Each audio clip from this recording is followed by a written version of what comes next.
ہمارے ذہنوں میں جو معیارات بیٹھے ہوئے ہیں وہ کیا ہے؟ کامیابی پیسے سے ہے، کامیابی جائیداد سے ہے، کامیابی کاروبار سے ہے، کامیابی شہرت سے ہے، کامیابی اقتدار سے ہے۔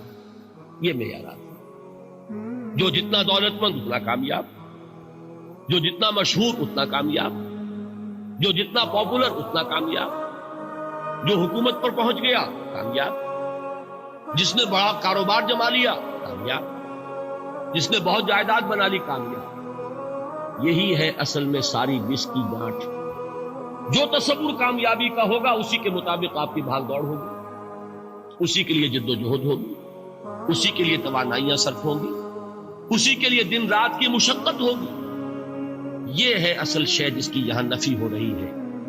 کامیابی دولت سے نہیں، کامیابی شہرت سے نہیں، کامیابی اقتدار اور طاقت اور حکومت سے نہیں، بلکہ کامیابی ہے ایمان سے، عمل صالح سے، تواصی بالحق سے، تواصی بالصبر سے۔ آپ غور کیجئے اس نقطہ نظر کا، اس ایٹیچیوڈ کا، یہ جو مینٹل ایٹیچیوڈ ہے، اس کا بدل جانا ہی انسانی شخصیت کے اندر انقلاب برپا کرے۔ اب آپ کا نتیجہ کیا نکلا؟ اگر تو دولت سے کامیابی ہوتی تو قارون بہت کامیاب تھا، اگر حکومت سے کامیابی ہوتی تو فرعون اور نمرود بہت کامیاب تھا۔ کامیابی ان سے نہیں، کامیابی انسان دولت میں قارون کی دولت تک پہنچ جائے اور دنیا میں دبدبہ اور اقتدار اور سلطنت اور حکومت کے اعتبار سے وہ نمرود اور فرعون کا مقام حاصل کر لے، وہ ناکام ہے، خائب ہے، خاسر ہے، برباد ہے۔ اور ابو ذر غفاری کامیاب ہے، چاہے ان کے پاس کچھ نہیں، جھونپڑی تک نہیں تھی، کوئی گھر نہیں تھا۔ حضور نے فرمایا ہے اللہ کے کچھ بندے ایسے ہوتے ہیں جو کسی محفل میں جانا چاہیں تو انہیں اجازت نہ ملے، جو کہیں اگر رشتہ کرنا چاہیں کوئی ان سے رشتہ کرنے کو تیار نہیں، کہیں کوئی سفارش کرنا چاہے تو ان کی کوئی بات ہی نہ سنے۔ لیکن اللہ کے ہاں ان کا وہ مقام ہے کہ اگر بھولے سے بھی کسی بات پر قسم کھا بیٹھتے ہیں تو اللہ ان کی قسم کی لاج رکھتا ہے۔ یہ ہے فرق، یہ جان لیجیے اچھی طرح۔ اس بات کا مان لینا آسان، اس پر سبحان اللہ کہنا آسان، لیکن اس کے مطابق آپ کے اپنے ذہن کا بدل جانا بہت مشکل ہے۔ اس لیے کہ ہم متاثر ہوتے ہیں اپنے ماحول سے۔ وہ بڑا محل ہے، دیکھ کر ایک دفعہ جھرجھری آتی، وہ بڑی سی 20 فٹ لمبی کار سناٹے کے ساتھ آپ کے پاس سے گزر گئی۔ ایک دفعہ اعصاب کے اندر ارتعاش ہوتا، محسوس ہوتا ہے بڑے یہ نصیبے والے لوگ ہیں، بڑے خوش نصیب، بڑے کامیاب، حالانکہ کچھ معلوم نہیں کہ یہی سب سے بڑی بد نصیبی ہو سکتا ہے کہ یہی سب سے بڑی ناکامی ہے۔ اگر ذہنوں میں یہ بات بیٹھ جائے کامیابی کس شے سے، یہی وجہ دیکھیے قرآن مجید میں بارہا آپ دیکھیں اولئک ھم المفلحون، یہ ہے لوگ کامیاب ہونے والے۔ آج یہ آپ نے نماز میں وہ آیات سنی، یا ایھا الذین آمنوا ارکعوا واسجدوا واعبدوا ربکم وافعلوا الخیر لعلکم تفلحون۔ اے ایمان والو، رکوع کرو، سجدہ کرو، اپنے رب کی پرستش اور بندگی کرو اور اچھے کام کرو تاکہ تم کامیاب ہو جاؤ۔ تو کامیابی کن چیزوں سے ہے؟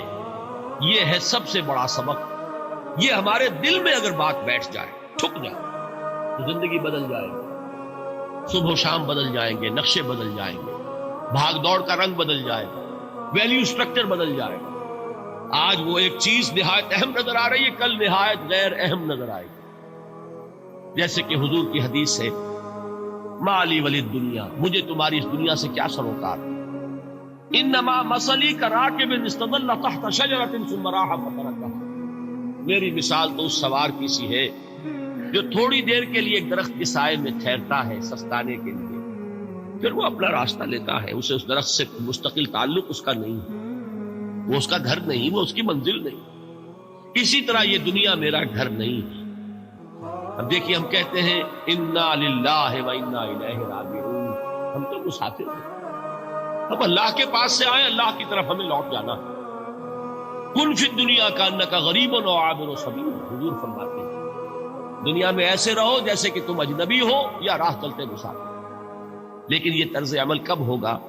جبکہ یہ آیت ہمارے ذہنوں کے اندر بیٹھ گئی ہو، وَالْعَصْرِ إِنَّ الْإِنسَانَ لَفِي خُسْرٍ إِلَّا الَّذِينَ آمَنُوا وَعَمِلُوا الصَّالِحَاتِ وَتَوَاصَوْا بِالْحَقِّ وَتَوَاصَوْا بِالصَّبْرِ۔ یہ ہے اصل بات جو میں نے عرض کیا تھا کہ میں بتاؤں گا صحابہ کیوں ایک دوسرے کو یاد دلاتے ہیں۔ اس لیے کہ دیکھیے جیسے برف باری اگر ہو رہی ہو، آپ باہر نکلیں گے تو برف آپ کے کپڑوں پر جم جاتی ہے نا، تو آپ جھٹکتے ہیں کپڑوں کو تاکہ برف ہٹ جائے۔ ہمارے ایمان پر اس دنیا میں رہتے ہوئے جب ہم متاثر ہوتے ہیں ماحول سے تو گردہ آ جاتا ہے، برف پڑ جاتی ہے، اس کو جھٹکتے رہنے کی ضرورت ہے، اور وہ جھٹکنے کی بہترین اور مؤثر ترین شکل یہی ہے کہ یاد رکھو کامیابی ان چیزوں سے نہیں ہے۔ چمک دمک جو ہے دنیا کی، یہ ساری چمک دمک جو تمہیں رجھا رہی ہے، جو تمہیں اپنے اندر گم کیے ہوئے، یہ لفظ گم پر اقبال کا وہ شعر یاد آ گیا کہ کافر کی یہ پہچان کہ آفاق میں گم، اور مومن کی یہ پہچان کہ گم اس میں ہے آفاق۔ تم گم نہ ہو کر رہ جاؤ، اس میں مبہوت نہ ہو کر رہ جاؤ، مرعوب نہ ہو کر رہ جاؤ، دنیا ہی کی محبت تمہارے اوپر ڈیرے نہ ڈالے، تمہارے دلوں کے اوپر مسلط نہ ہو جائے۔ لہذا تازہ کرتے رہا کرو، وَالْعَصْرِ إِنَّ الْإِنسَانَ لَفِي خُسْرٍ إِلَّا الَّذِينَ آمَنُوا وَعَمِلُوا الصَّالِحَاتِ وَتَوَاصَوْا بِالْحَقِّ وَتَوَاصَوْا بِالصَّبْرِ۔ پھر یاد کر لو، پھر تازہ کر لو اپنے اس یقین کو کہ کامیابی دولت سے نہیں، کامیابی ثروت سے نہیں، کامیابی اقتدار سے نہیں، کامیابی شہرت سے نہیں، کامیابی جائیداد سے نہیں، کامیابی ہے ایمان سے، کامیابی ہے عمل صالح سے، کامیابی ہے تواصی بالحق سے، کامیابی ہے تواصی بالصبر سے۔ یہ چار چیزیں ہیں کہ جو کامیابی کے لوازم ہیں۔